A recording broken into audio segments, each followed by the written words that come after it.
Hi everyone, I'm Lynn from Divine Central. As some of you may know, I'm traveling now full-time in a motorhome. So if my backgrounds look a little wonky, it's because I haven't figured out that piece yet. I'm currently passing through Tomball, Texas, which is kind of a outer ring suburb of the Houston, Texas metropolitan area.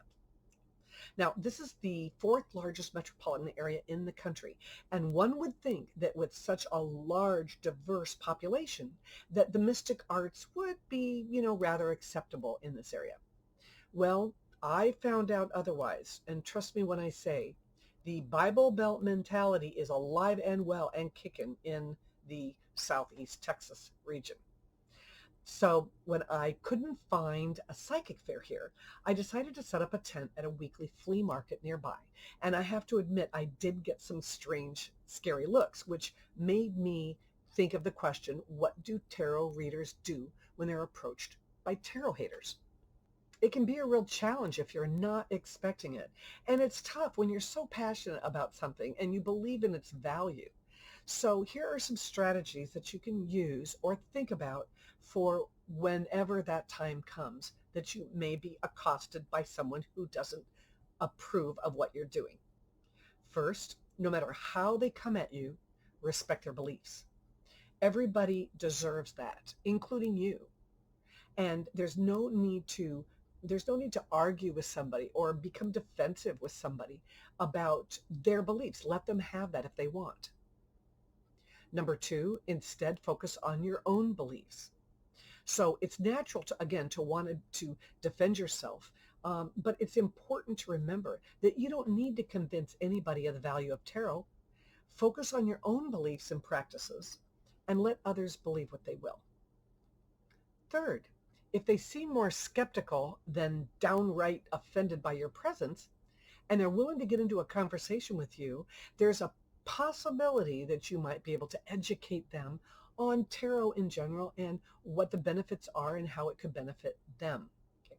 So whenever I have somebody approach me at my booth and they're sitting on the fence and don't know if they want that first tarot reading from me or not, then I try to explain it to them like this.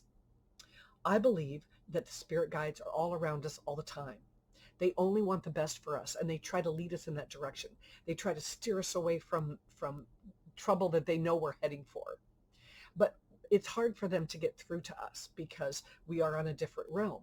And for people that are not normally intuitive or have not practiced that intuitive muscle, it's almost impossible for them to get through. So when we give spirit an easy way to get messages through to us and invite them in, they will usually jump at the chance. Tarot cards become a virtual playground for them. I believe that whatever cards are drawn on your behalf are the cards you are absolutely meant to get at that moment. So I also let them know I'm not a psychic. I am not a mind reader. I don't know their life. So they're going to have to participate with me in this discussion.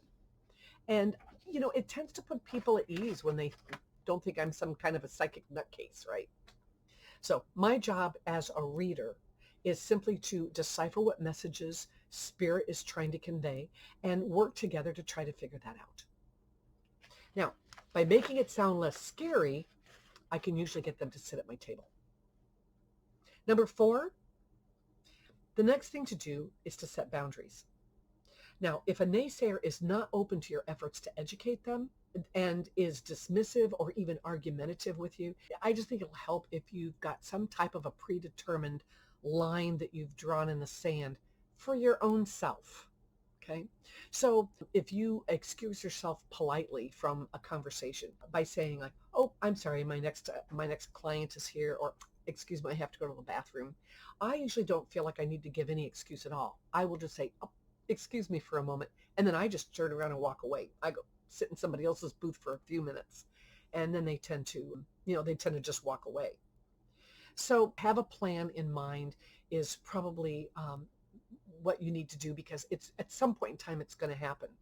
The only time this has ever happened to me was at a craft show when a woman walked up to me clutching like what looked like a 10-year-old little girl, probably her daughter. And she walked up to me and she said, God does not approve of this. And the first thing out of my mouth was, You need to walk away. And I was pretty blunt about it. And she did. God forbid, I was lucky that she didn't want to sit there and debate me. But I have spent a lot of time thinking and remembering that brief encounter, and thinking and wishing I would have handled it a lot differently. And so now today, because I've given it some thought, now I kind of have a plan. In the event that happens, I know what to do. The final number 5 would be, if you're struggling to come up with a way to deal with these people, don't hesitate to seek support from others that share, either people that share your passion with tarot, or friends or family, because everybody, even if they're a reader or not, if you say, how would you see me deal with this threshold, if you will. And I think that we just have to find a way to do it with strangers now too. You might even want to consider going to clergy. I mean, remember that we're not trying to convert somebody. We're just trying to find a respectful way of honoring their beliefs while not letting them trample ours. So, have you ever had a run-in with a tarot hater? Oh gosh, I would love to hear your story. Please leave it in the comments below. I would also appreciate if you would like this video so others can find it. And if you're interested in other videos I'm getting ready to do, then please subscribe. And I will see you next time. Bye-bye.